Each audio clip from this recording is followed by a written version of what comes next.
اللهم صل على محمد وعلى آل محمد. نحمده ونستعينه ونستغفره ونعوذ بالله من شرور أنفسنا ومن سيئات أعمالنا. من يهده الله فلا مضل له ومن يضلل فلا هادي له. ونشهد أن لا إله إلا الله وحده لا شريك له ونشهد أن سيدنا ومولانا محمدا عبده ورسوله صلى الله تعالى عليه وعلى آله وأصحابه وبارك وسلم تسلیما کثیرا کثیرا. اما بعد، صحیح البخاری میں جو سند کا سلسلہ ہے 3 طبقات میں سے ایک ہمارے اساتذہ سے شاہ ولی اللہ محدثی دہلوی تک، اور شاہ ولی اللہ محدثی دہلوی سے لے کر سیدنا امام بخاری تک صحیح البخاری کی مقدمے میں موجود ہے، اور ان کے بعد جو امام بخاری کا سند ہے وہ صحیح البخاری میں موجود ہے۔ اختصار کے لیے علماء نے یہی طریقہ قائم کی کہ پوری سند جو ہے ایک بار ذکر کرے گا، اور اس کے بعد وبه قال حدثنا یا بالسند المتصل منا إلى إمام الهمام أمير المؤمنين في الحديث أبي عبد الله محمد ابن إسماعيل ابن إبراهيم ابن مغيرة بخاري رحمه الله تعالى قال باب كيف كان بدء الوحي إلى رسول الله صلى الله عليه وسلم وقول الله جل ذكره أعوذ بالله من الشيطان الرجيم إنا أوحينا إليك كما أوحينا إلى نوح والنبيين من بعده وبه قال حدثنا الحميدي عبد الله بن زبير قال حدثنا سفيان قال حدثنا يحيى بن سعيد الأنصاري قال أخبرني محمد بن إبراهيم التيمي أنه سمع علقمة بن وقاص الليثي يقول سمعت عمر بن الخطاب رضي الله عنه على المنبر قال سمعت رسول الله صلى الله عليه وسلم يقول إنما الأعمال بالنيات وإنما لكل امرئ ما نوى فمن كانت هجرته إلى الدنيا يصيبها أو إلى امرأة ينكحها فهجرته إلى ما هاجر إليه. علماء نے اکثر علماء نے احادیث کی کتابوں میں اس حدیث کو کتاب کے شروع میں ذکر کی تاکہ ایک تنبیہ ہو کہ ہر کار میں ہر کام میں نیت صحیح ہو، جس طریقے سے نیت ہو تو اس طریقے سے اس کا ثمرہ بھی وما امروا الا ليعبدوا الله مخلصين له الدين وما امروا الا ليعبدوا الله مخلصين له الدين. تو نبی کریم صلی اللہ علیہ وسلم نے فرمایا انما الاعمال بالنیات.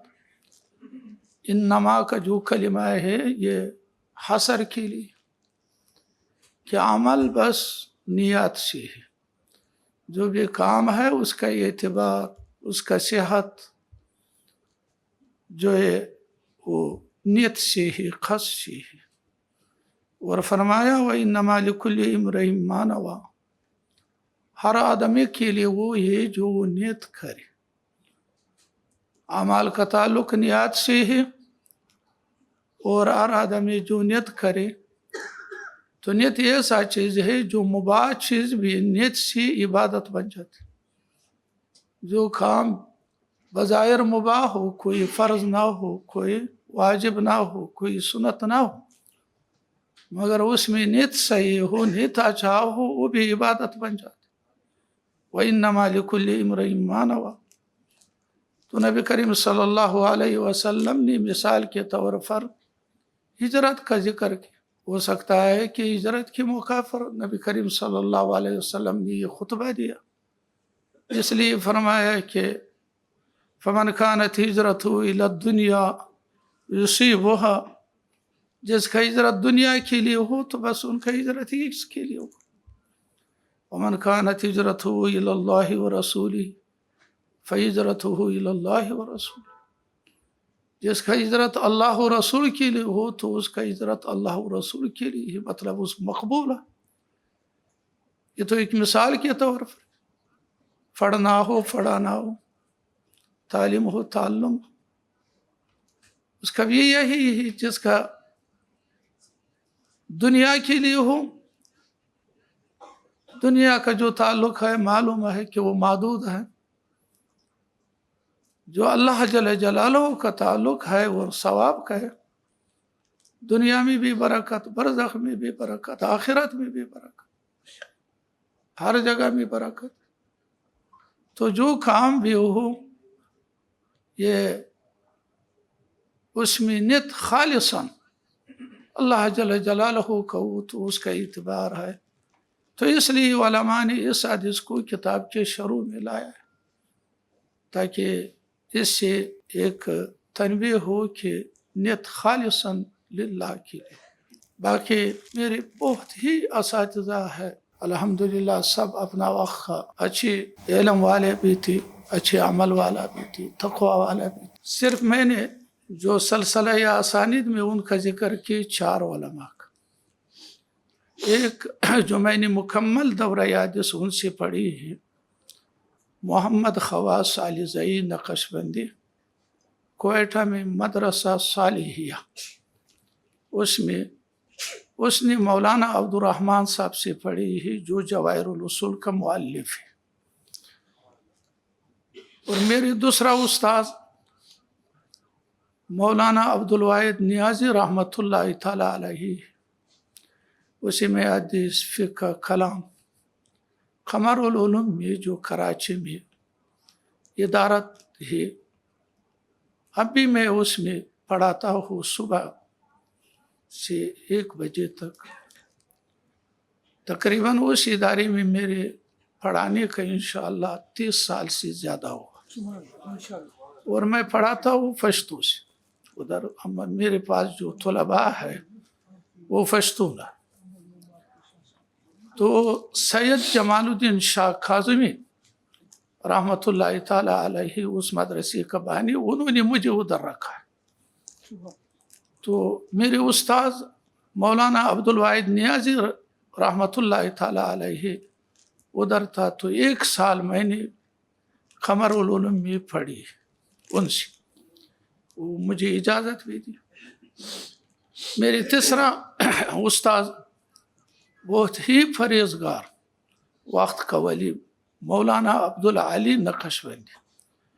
اس نے اپنے والد سے، جو اس کا نام محمد آغا ہے، وہ اجمیر میں، اجمیر شریف میں مولانا عبداللہ اجمیری صاحب کا، پاکستان بنی سے پہلے اس کا مدرسہ تھا، اس میں وہ مدرس بھی رہا. بعد میں اس کا استاد کوئٹہ آیا، کوئٹہ میں مظہر العلوم شالدرہ میں. تو میرے جو وہ استاد ہے مولانا عبدالعلی صاحب سے، اسی بھی میں نے فقہ، تفسیر، حدیث پڑھی. چوتھا جو میرے استاد ہے مولانا عبید اللہ قندہاری، وہ اس کا جو فنون کا استاد ہے عبداللہ اجمیری صاحب ہے. دورہ حدیث کا جو اس کا استاد ہے میر محمد لاہوری، اس کا استاد پھر میر علی شاہ گڑولوی.